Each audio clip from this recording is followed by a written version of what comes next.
Hello, good evening. Hi, Well, I hello. say mabuhay to all the fans watching us in Philippines. I know it's late right now in the Philippines, right? Yes, it is. It's around almost midnight. Okay, so it's time for you almost to sleep, Adam. How are you? I You know, am very, very good.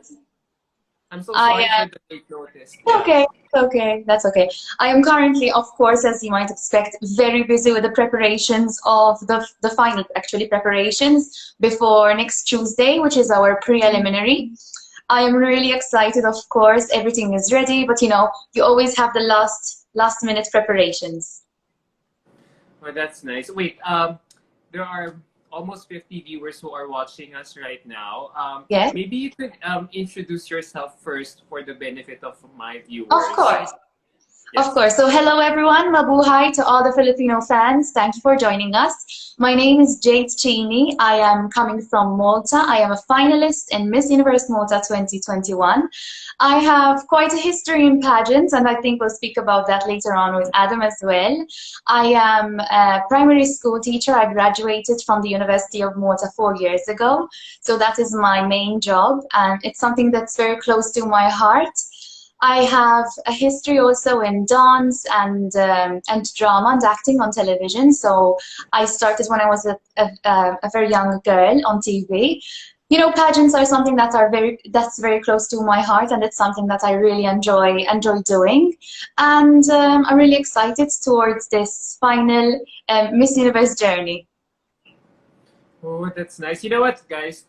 The first time I got to know Miss Jade was 5 years ago when she Yes, competed in Miss Intercontinental. that's right. Yeah, in Germany, right? So, what took you so long to come back to the pageant scene after Well, 5 years? actually, yes. The last time I competed was in Sri Lanka. It was Miss Intercontinental. The last time I participated was in Sri Lanka. And, I just needed a little break from everything because I started my first international pageant when I was only 18 years old. I had just won Miss Malta and I went to Germany for Miss Intercontinental back then. So, and from 2013 up until 2016, I was doing pageants internationally every single year, and there was a year in particular where I did two. So in total, that was like five international pageants, which is quite a lot. The preparation, the diet, the getting everything together, it's a lot, like mentally and physically. So I really needed to take a break to focus on my studies, in which I was at the final year at university. I graduated then, and I was just enjoying, being a newly graduated teacher, having a full-time job, and just, having everything sink in and like appreciating everything that I had worked for. But now I'm back, so I'm ready. Now that you're back with a vengeance here in Miss Universe Malta, so what is Jade Cini offering you to the table this time around? Well, Adam, this time round, I am no longer a young 18-year-old who's just doing pageants for fun. I now understand what the embodiment of a beauty queen is. I have experience behind my back that has taught me not only what a beauty queen is and how I should act or what I should do, but, it gave me a purpose. Now I have a purpose, and I'm back to show that no matter how tough life gets, no matter how many times you're knocked down, you have to get back up and keep fighting for your dreams. So that's the one thing I'm advocating for this year in Miss Universe. I am 26 years old now, so it's, I'm hitting the final stages of my pageant years now. So I want to make the most of what's left. All right. Wait, before we proceed with the interview, a lot of Yes. my Filipino viewers are greeting you right now. From Rabia Mateo 24PH, she says love from the Philippines, Miss Jade. Hello, Hello, Jade. Rabia. Mabuhay. Hello, Miss Malta. Isha is also saying. Nepali Crowds is also saying hi to you. You know, Hello, we good have evening. yeah, not oh, we have viewers not just from we have oh Hector, Sir Hector Joaquin is Oh, watching hello, right now. Hector. Do you still remember him? Yes, yes, he's a very, very good friend of mine. Yes, yeah, yeah. He hosted Miss He Intercontinental was, here in yes, twice in a Philippines. row, he was the host of the show when I was participating. Hector's a really lovely guy. He helps the girls so much develop their character, who they are, and what they want to represent in a pageant. And I think he was very instrumental in my journey in Miss Continental. That's nice. And you know what? I was watching your short video clip or short video profile for Miss Yes, Universe Malta, and you're now a preschool teacher. I am.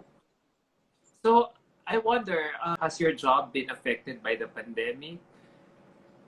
Of course it has. Like so many jobs, it of course has been affected. Last year, the school year actually came to an abrupt end.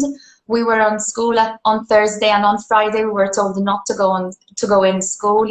It was a time of uncertainty for everyone, especially the children. But then, we always find a way, and we spent the last 3 months of school teaching online.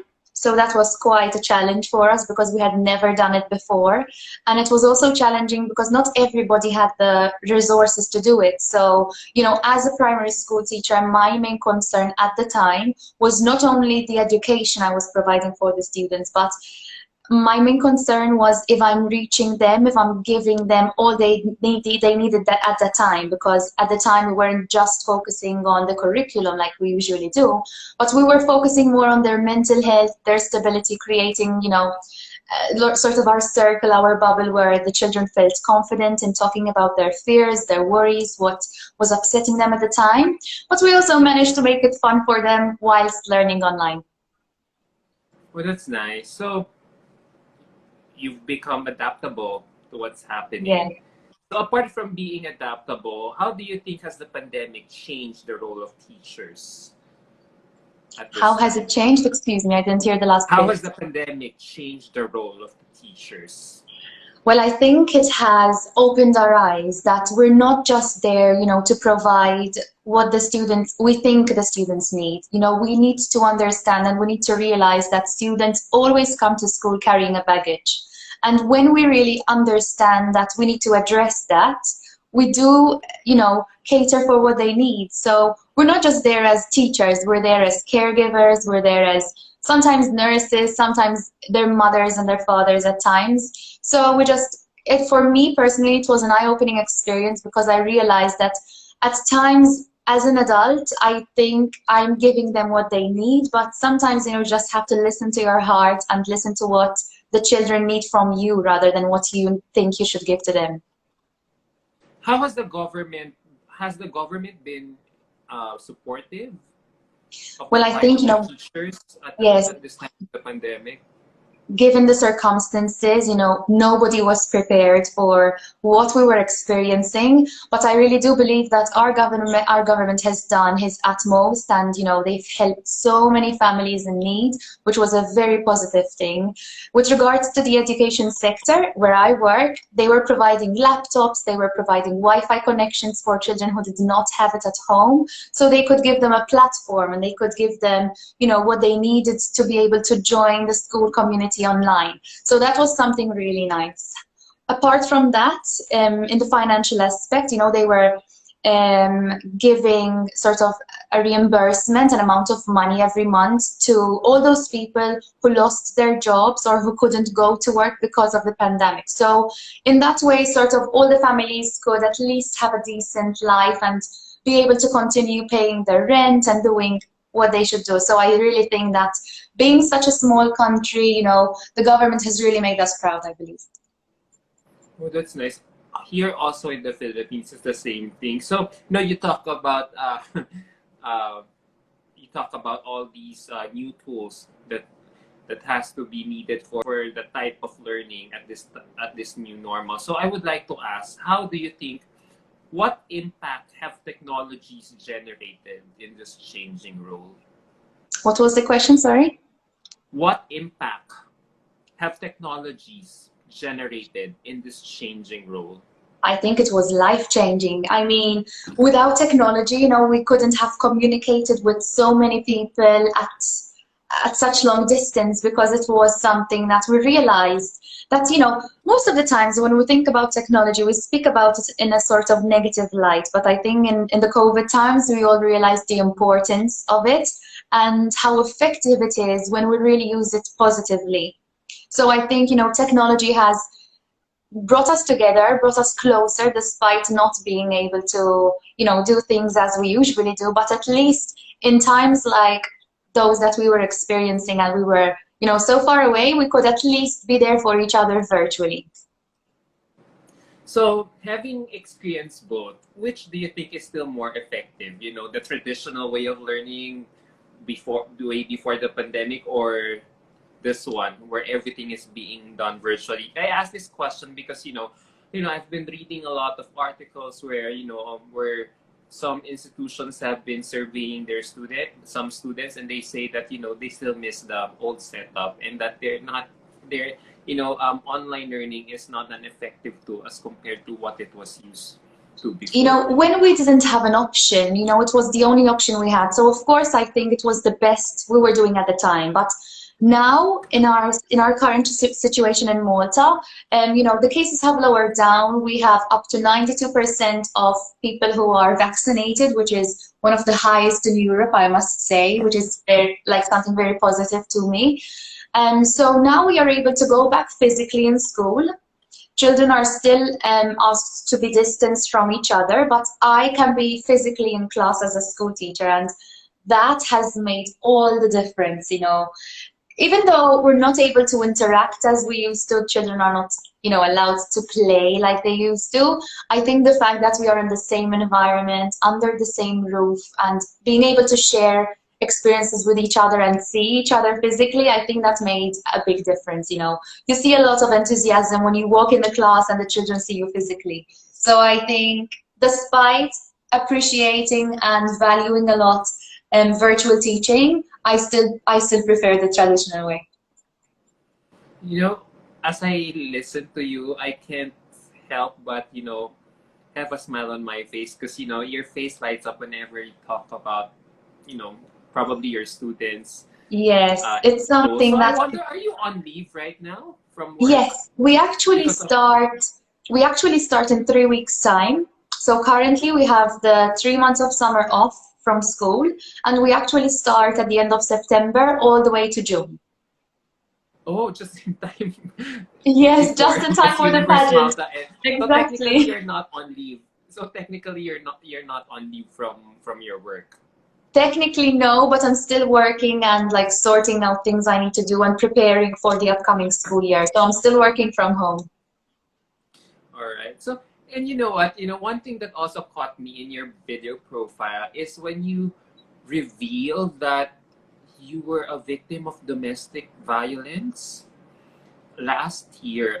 Of course, without going into details, of course, I know that's a very, very sensitive and private topic. So, um, it's hard for me to imagine you being a victim of that, considering that you seem to be a strong-willed, empowered woman yourself. So, I would like to ask, what happened? Like, how did you allow yourself to be a victim of Well, such actually, Adam, this abuse? is a matter that I've heard from a lot of people, and that was exactly why I chose to speak about it. In our idea, like in today's modern age, we think that only the weak people end up as victims. And I think that's one of the reasons why the aggressors pick people who are strong, because they wouldn't imagine, that it would happen to them. Like personally, when I used to hear stories about people, women in particular, who were victims of domestic violence, the first question that would come to my mind would be, but why did they, let it happen? I think every case is different, and in my case, I think I was lucky. I would use the word lucky because it happened so fast, like it was a one-time thing, but it happened so fast, like I couldn't wrap my head around what was happening at the time. Of course, the experience was horrible. because you know, you would never imagine yourself being in that situation. And at that time, like in those few minutes, the only thing I was thinking was like, you know, this is the end. Like, this is how my story ends. This is where my life stops. But then there was a window of opportunity where it was literally like 3 seconds where I ran to the door and ran out, and I luckily managed to escape. So I really do consider myself very strong for being brave enough to have the courage to do that. It's not easy. It's not, you know, the most experience that I like to talk about, but I do realize that by talking about it, I am creating awareness, and even if I'm helping just one person, for me personally, that's enough. Because I think when people see, you know, people in the media, they would think, you know, that their life is all good, and seeing their social media, everyone is happy and stuff like that. But you need to understand that these things happen to everybody, and nobody is special. So when it happens to you, you just have to, you know, do your best to survive. You have to do your best to put yourself as a priority and do whatever you have to do to get as far away as the aggressor as possible. Yes, and I'm glad that you came out of it unscathed. You know, if not, you wouldn't be able to join Miss Universe Malta right now. Exactly. You know, as I'm listening to you right now, I can't help remember Antea in you, because Yes. I was able to speak to Antea, the reigning Miss Universe Malta, earlier this year before she Yeah. competed before she left for Miss Universe in For Florida, and she Hollywood. also went through the same thing. So, you know, it seems like a trend there in Malta. So, how would you encourage young women there in Malta to speak up? I You think know, the do first thing, something about it when they're confronted with the same yeah, situation. I think the first thing you need to do is you need to realize that you are in the situation, because most people, most women, don't even realize that they're being victimized. And they would just think, oh, you know, it was a one-time thing, or maybe, you know, it only happened once, or maybe, you know, it was a moment of, I don't know, maybe it was a moment of the person not feeling so well or something like that. Like, we make up excuses. And I think that's one of the most important things to realize. When you are in the situation, you have to be true to yourself, and you have to tell yourself, listen, this is happening despite me not wanting it to happen, but I have to realize it's happening to me and I have to act upon it. So if you are listening to us right now, or maybe, you know, someone who is going through something like this, you need to be aware of it. And if there's something that you can do, maybe just even to help or to open somebody's eyes, you really need to be there for them. Yeah, that's right. That's right. And you know, do you think domestic violence or gender-based violence is a byproduct or a result of, you know, gender equality between men and women? That's why, you know, that kind of problem persists in Well, society. maybe yes, maybe no. I think it happens, we need to address the fact that it happens both ways. So domestic violence happens on women and on men, but recent studies have shown that, you know, the majority of them are women. And unfortunately, here in Malta, you know, the cases have risen. And what more worries me the most is that they're not heard of in the media unless the case is fatal. So they will only mention it in the media if the person dies, or if the person, you know, ends up really bad, which is, in my opinion, something that's not right, because you should create awareness to the problem. You shouldn't like fuel the person after the deed has been done. You know what I mean? In my case, I took the person to court, of course, because there had been damage done. And despite going to court, I think, first of all, that was a very emotional moment for me. Like walking into court, you know, having to retell the story so many times in front of my aggressor as well. I think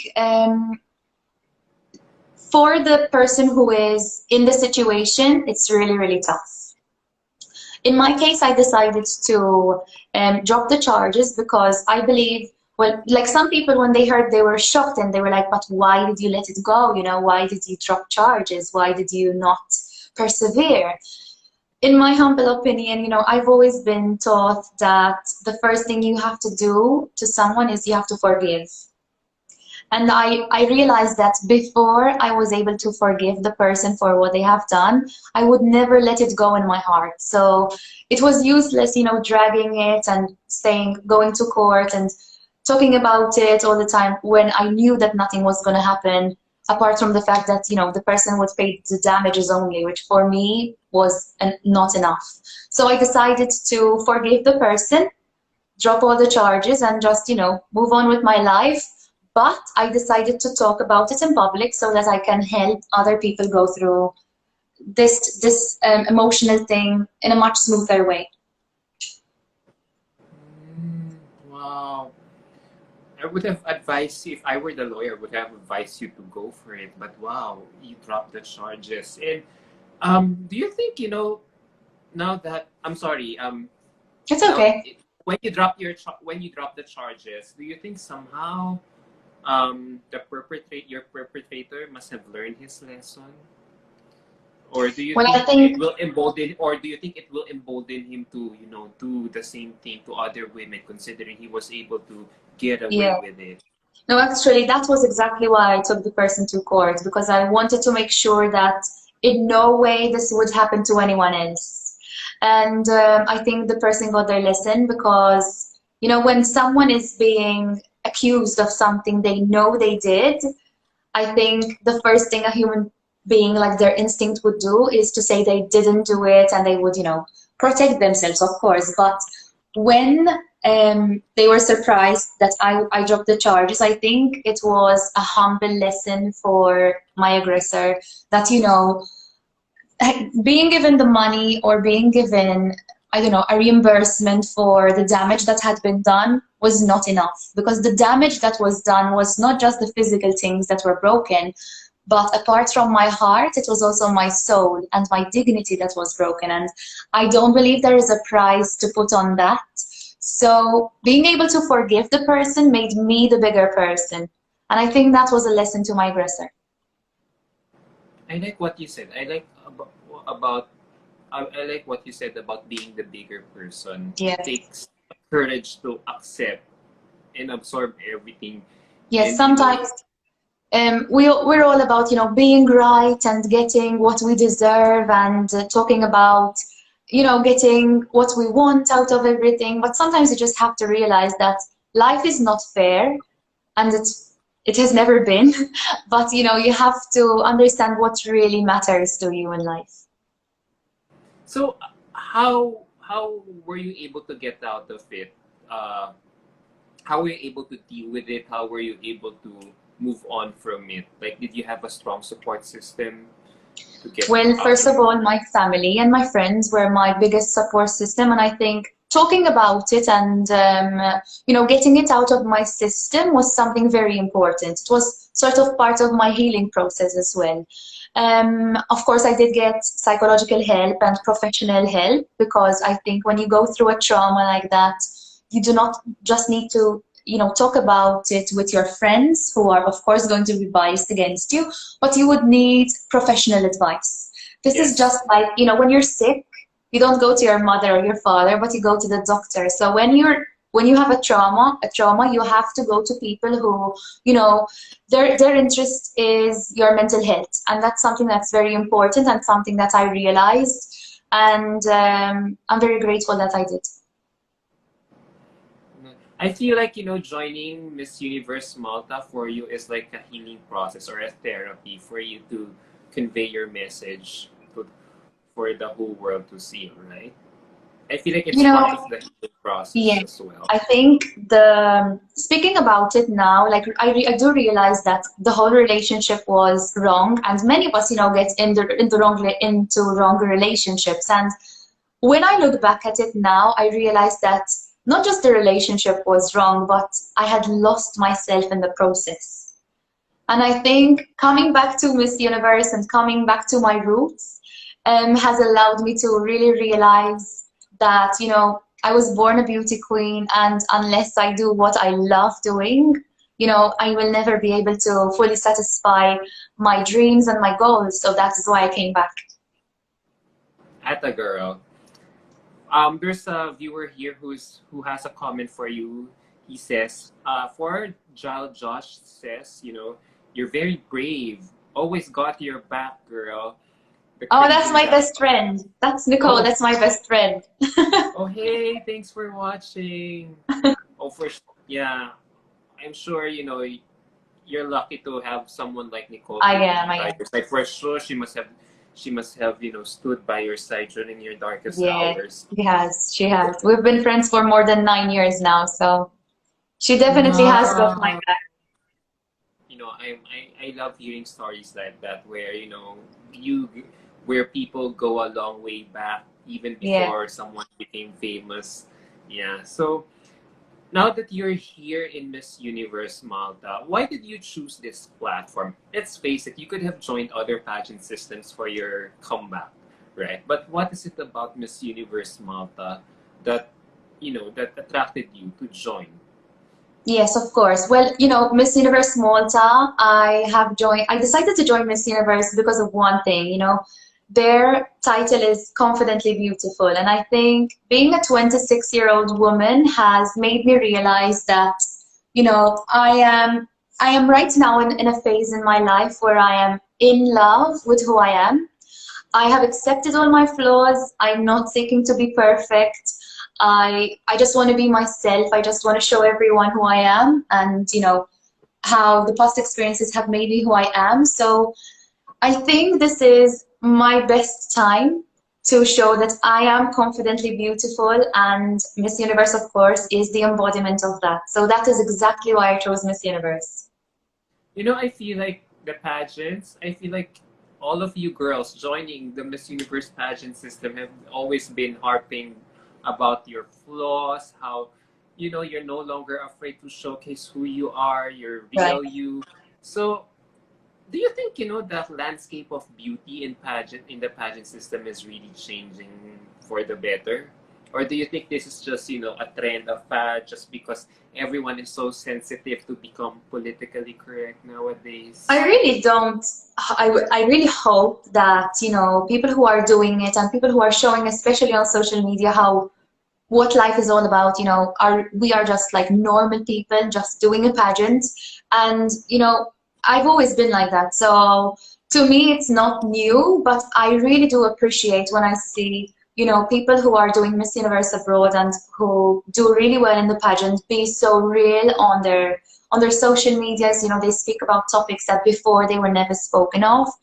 And to me, that is what makes a person confident. So I really do hope that this is not just a trend, but it's the way forward, that we as women in the 21st century should be, embracing our natural beauty. We should be embracing who we are, not trying to look for, the ideal image or what we want to look like, because we all know, like before, I think I mentioned this a lot in class because I teach an all girls school. So of course, they are always like talking about what they saw on Instagram, and talking about stars and people who they follow. And I always tell them, like, keep in mind you're watching social media, photos, videos, they can be edited, they can be, modified. So keep in mind that what you see might not always be what's real. And this is something that is, something that I always try to remind them of, because for me it's very important. In fact, I go to school with no makeup at all, and when they see me on TV or when they see me in a pageant, they're like, "Oh wow, Miss, you have makeup on," And I do it on purpose. I go to school without makeup on purpose because I want to show the girls that, it is something that enhances your natural beauty, and if it makes you feel good, you should do it, but you should not feel less beautiful without it. And you should be confident in your own skin. That's nice. That's nice. Uh, I have a few more questions. There's no doubt. Oh, there's a question here. from a viewer. His name is Max. Are you in favor, Jade? Are you in favor of transgenders joining female pageantry? Well, actually, that was thank you for the question. That was one of my questions that I had in my interview. And, my answer is still consistent. Yes, I am in favor of transgenders joining female pageantry. It was an absolute delight for me when I saw Miss Universe Spain walking on stage, with such pride. And I was actually rooting for her, but not just because she was the first transgender woman in Miss Universe, but also because, she was one of the best contestants at the time. Adam, I believe that we as human beings always seek to put labels on people, whether it's race, whether it's sex, whether it's, political issues. I think we should remember that the first, tag that we all have is human being. And we should not, differ ourselves from each other with regards to who the person decides to be or how the person was born. We are nobody to decide what other people feel. We can only control ourselves and what we feel. So I think if we learn to accept people and just be happy for those people who understand early in their life who they are, I think that shouldn't be a problem. Yeah. So yeah, I agree. I agree with you. So do you think, from what you said, do you think inclusivity? So this is really a step towards the right direction, inclusivity. Because let's face it, no, before Miss Universe pageants like Miss Universe are only allowed for natural-born women. Now you said you support transgenders joining. So do you see other kinds of women joining the pageant system in the near future? Like, let's say oh, um, plus size models or probably unwed mothers. Do you think there might come a point in time where the pageant will really be, all encompassing towards all kinds of women? I really do wish for that because I think one of the things that I not disagree but would like to see change in Miss Universe is when they do not accept women who have had children before or that have been married before. I think a woman's life shouldn't end, or a woman's career shouldn't end once married, because some women decide to get married early, or they decide to have children early. Sometimes it's not even a decision, it just happens. So when you realize and when you understand that male participants in pageants are not asked to leave a pageant if they have children or if they are married, that brings a question to my mind, like, are we really rooting for equality here? Because if men are allowed to do it, then why aren't women, like women in Miss World, women in Miss Universe and Miss Grand, why are they not allowed to be married or to have had children? Because currently, if you are a guy and you're participating in a pageant, as far as I'm concerned, there aren't any issues with the person being a father or being married. So I think it's time, to revise a bit the, revise a bit these things and these issues that really do mean equality for everyone. Yes. I think for as long as Miss Universe is there in our consciousness, I think it will, or in the mainstream media, it will never tire of, espousing for equality. No matter how sometimes, it gets deafening that no one seems to be listening. I feel like as long as there are girls, there are many women like you who will be willing to, bang the door, break the ceilings just for, just to get your messages across, to promote equality, to get rid of all these gender-based violence. I think probably, hopefully, in the next generation, we might see some improvements. Hopefully. Towards how Miss Universe is known to be a pageant that has always evolved with time. And that is something that has always kept it popular and that has always kept it, where people want to follow, they want to watch what's going on because it's very time relevant and it's very you know, it's always up to date. So I think that it shouldn't be a problem or it shouldn't be an issue with just revising a little things that would make the competition more relevant to today's world. That's nice. So, I have my last question for you. You said a while ago that you are a primary school teacher Yeah. to an all-female school, into an exclusive female Yeah. school. So for sure, a lot of young girls are looking up to you right now. So I wonder if you could have one message, or if there is one lesson that you would like to impart to them, knowing what you know now as an adult, how would you tell them that how joining pageants can change someone's life? And what other lessons can they learn from your experience in your 26 years of 26 existence? now. Yeah, sorry.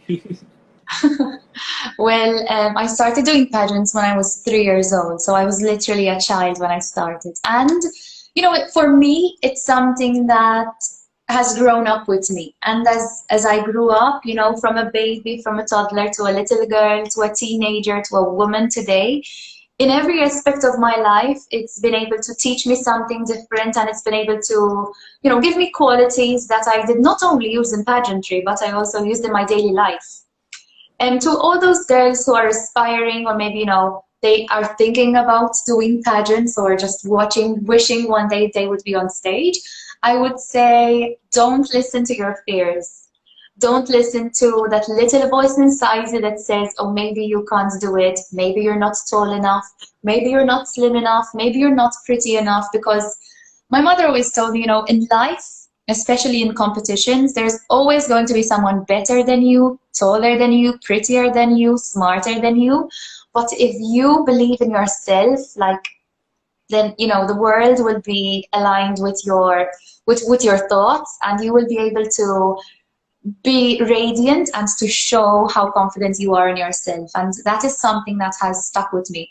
So to anyone who is interested in joining pageant, it does not only help you grow personally, it has shaped me into the woman I am today. It's given me confidence, it's giving me the courage when I needed to, and it's also helped me, build a strong career. So I'm very thankful for pageants, and thinking about it being almost the end of my pageant career, of course I want to be the next Miss Universe, to be able to use this as a platform and to show young girls that even when you fail in pageants, because it's not always about winning.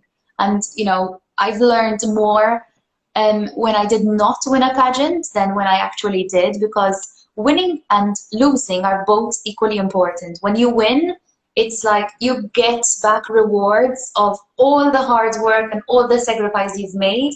But when you fail, or when you lose, when you don't win a title, or maybe when you end up really close like I was in Miss World, I was first runner-up, I think it also teaches you something, that in life you don't always get what you want when you want it, or even what you deserve.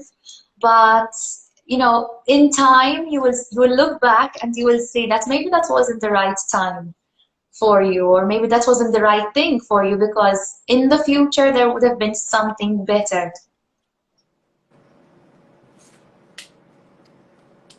Thank you. I mean, wow! I feel like you could already give a speech, or you could already give a talk with with everything that we just talked about. There's another question here from Max. Yes. Because when you say, I feel like if they really, Miss Universe Malta has to crown someone like you. I'm not pulling your leg. I'm not, I'm not telling you this just because I'm Thank interviewing you. you right now. But I feel like I just realized they need to crown someone like you, because let's face it, the pageant will be this coming December, and what day That's is right. today? This is already September 1st, and the way you articulate your thoughts, the way you express your thoughts cohesively in this interview, wow, it's like you are so ready, even for the close door Thank preliminary you. in I Miss appreciate it. Universe. So I wonder, Max has a question here. What advantages do you have among all the contestants that will help you win the title? I feel like it's the fact that you already represented your country abroad, and you already have this superb confidence that only girls like you can have when they have already competed from other pageant systems. No, and it's just my opinion. I agree to a certain point. Well, if I had to answer that question, I would say, in my opinion, the word advantage is when you give somebody something. I wouldn't say I have an advantage over the other girls because I was never given something. I worked my way all the way to the top, and all the 5 international pageants I did, I worked so hard, to get there. So I wouldn't use the word advantage, but something that I have that maybe the other contestants don't yet have is the experience. And experience is something that you gain through years, and you gain through hard work, through it takes a lot and a lot of hard work.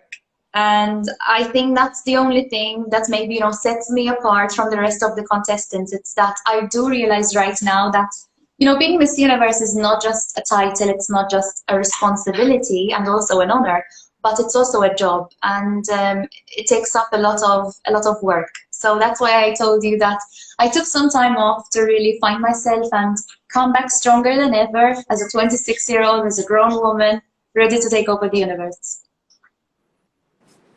So basing from your answer, knowledge or which serves you better in life, knowledge or experience, and why? So Okay, I can you repeat assume the question? experience. So if I were to ask you a question, which serves you better in life, knowledge or experience? So you would choose experience. I would definitely choose experience because through experience you also gain knowledge. And I think that's, one of the things that like I said before, through my past experiences, both nationally and abroad, it has not only given me experience in the field of pageants and in the field of modeling, but it's also given me a lot of knowledge about, histories and cultures. I've made friends all over the world, some of which I'm still in contact today. I've been to weddings of some of them as well. So I would choose experience because it also gives you knowledge without even knowing. All right, so there you go. That ends my interview. I mean, I could ask more questions, but I feel like I've already I feel like we've already gotten to know you about your life story within almost an hour of talking with one Yeah. another. So thank you so much. Thank Just you. last question. What can you Yes. give a message to all your supporters, to your Of fans course. who are so eagerly excited to Yes, and I know it's really see late you right as the now there. next Miss Universe Malta, huh? Yes, of course. Thank you for the comments. I'm reading the comments as we speak as well. Well, my message to all of you following us and watching us is, first of all, thank you for joining us, and mabuhay to all the Filipino fans. You have been incredible throughout my Miss Universe journey. I knew from before that, the Filipino-based community is one of the biggest in pageant history, but I never actually realized how loving and how supporting you all are. So thank you for that. I just want you to keep on following us the last few days. I can remind you that next Tuesday is our preliminary competition. It will be live on Facebook, so you can all watch us live on Facebook. And if I had to give you something, from me to you, Adam, on the same day of the preliminaries, that is Tuesday, I am going to be also revealing a very, very special video that I am working on currently. And this will feature and will show for the very first time my evening gown. That is also made in the Philippines by a Filipino designer. Whoa! Would you like to know who? I think I should tell you actually, because somebody that I have been following for a very long time, and someone whose work is absolutely incredible. It has been seen on Miss Universe stage, on Miss Grand as well, and a couple of others of other stages. And I'm very, very happy to be wearing Rian Fernandez on the night. Oh, yes, he's a very talented designer. Yes. Yes. So I will be, grounds. Wow. yes, I will be carrying a part of the Filipino community who have been so supportive of me in my heart and also on my gown on the final night. So for sure, it's a very sexy and revealing gown, Well, given now you're asking for all the details. You're being sneaky, Adam. I can't give given you all the Victoria's details. Second's body of work before. But yeah, Yeah. anyway, I won't be asking much about it. But yeah, thank you for trusting the Filipino talent. Yeah, we really make, I feel like, our country is a one-stop shop for all the girls pageant. Very talented. Very, very talented. So has the gown arrived in? Has the Of gown already course. arrived there in Malta? Yes, the Oh, gown arrived, and we're doing some minor alterations to it, so it fits perfectly on the night. But you will be able to see like all the details and what inspired the gown as well, in this video that I'm releasing really soon. oh, we can't wait to watch it. So there you go, guys. Thank you so much. Wow, wow. Thank you so much You're welcome. for allowing me to interview you tonight. It was so nice to reconnect with you 5 years after. Because Yes, yeah, I yes, got to know you because of, never mind, of a pageant personality before. yes. Yeah, but I'm so glad that you're doing remarkable things there in Malta, and I hope you'll be, fingers crossed, you'll be the next I hope girl so too. to carry the sash of Malta in Miss Universe. It would be my honor. Yeah, good luck and stay Thanks a safe lot. and hydrated there. Thank And you very virtual much, hugs and and kisses all the way from my home here in Manila. thank you. And to all the fans who are still watching us right now, I want to say maganda kang gabi, and thank you for joining us. Did I say it right? Yes, you said it right. Good. Good. All right. Take care. Take Thank you, care. Adam. Pleasure to Thanks a meet you, lot. Jade. Thank you. So nice to reconnect with you, and good luck. I can't wait to follow you on the rest of your journey there in Thanks Miss a Universe. lot. I really appreciate your support. September 30, right? September 30 is the finals night, right? It's going to be September 7th, the preliminary, and September 17th is the final night. Oh, sorry. Don't worry, I will remind you on social media. September 17th. Okay, okay. Yeah. 7th and My 17th. bad. Yeah. I stand corrected. September 17 is the finals night. I was thinking of another country. My gosh, my gosh. It's All right. pageant month soon, so Yeah, it's it's okay. really a lot of countries are crowning their reps this month. I do the same you do. I write them all down in my calendar, so I watch them all. So I don't blame you. Well, you still have the time to watch, huh? Of course, a Despite queen is your never busy ready. schedule. Yes, yes. Oh, wow, you're really a pageant girl through and I through. am, I am. All right. Flying kisses all the way again here Bye. from Manila. Thank you and good night. Thank you. Thank you. Good night.